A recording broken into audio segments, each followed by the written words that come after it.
நல்லா இருந்தது. ஹீரோ நல்லா பண்ணியிருந்தார் எல்லா இதுவும். பிரபு நல்ல ரோல் பண்ணியிருந்தார். நல்லா இருந்தது படம். ஆமாம், அவர் அப்பா வந்து ராஜா மாதிரி பார்த்துக்கிறாரு பையனை.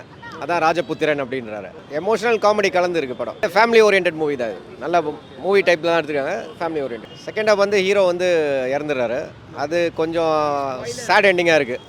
ஹாப்பி எண்டிங்காக இருக்கணும்னு நினச்சேன் நான். ஹீரோ வந்து சாகக்கூடாது. பிரபு கொஞ்சம் சாவடிச்சிருந்தாங்கன்னா நல்லா இருந்திருக்கும் படம். நல்லா இருந்துச்சு.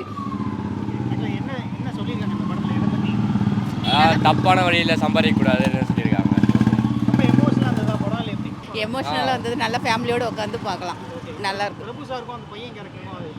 நல்லா இருந்தது. ஆமாம், லாஸ்ட்டில் சென்டிமெண்ட். படம் நல்லா இருந்துச்சு. வெற்றி எப்போவுமே டிஃப்ரெண்ட்டான மூவி, அதனால தான் வந்தோம். இந்த கதையும் டிஃப்ரெண்ட்டாக இருந்துச்சு. 60, 70லாம் இதே மாதிரி பண்ணியிருக்காங்க அப்படிங்கிறத பார்த்து தான் தெரிஞ்சு. அது இல்லாமல் அப்பா பையன் சென்டிமெண்ட்ஸ் இந்த மாதிரி இருந்துச்சு. நல்லா இருந்துச்சு. கணக்கு பண்ணுறாங்க. அவங்க பையனை ராஜபுத்திரனாக பார்க்குறாங்க, அதனால் கணக்கு பண்ணுறாங்க. என் பையன் தான் எனக்கு எல்லாமே அப்படின்னு நினச்சி அவங்க அப்பா இருக்கிறாங்க. அதனால தான் ராஜபுத்திரன் அப்படி. சூப்பராக இருக்குது. அப்பா சென்டிமெண்ட் நல்லாவே பண்ணியிருக்காரு. எல்லாமே பார்க்கலாம். ஃபேமிலியாக வந்து பார்க்கலாம். நல்லா தான் இருந்துச்சு. நல்லா இருந்துச்சு. ஓகே, என்ன சொல்ல வராங்க படத்தில் ஜாப்பர் மகன் சென்டிமெண்ட் நல்லா இருந்துச்சு.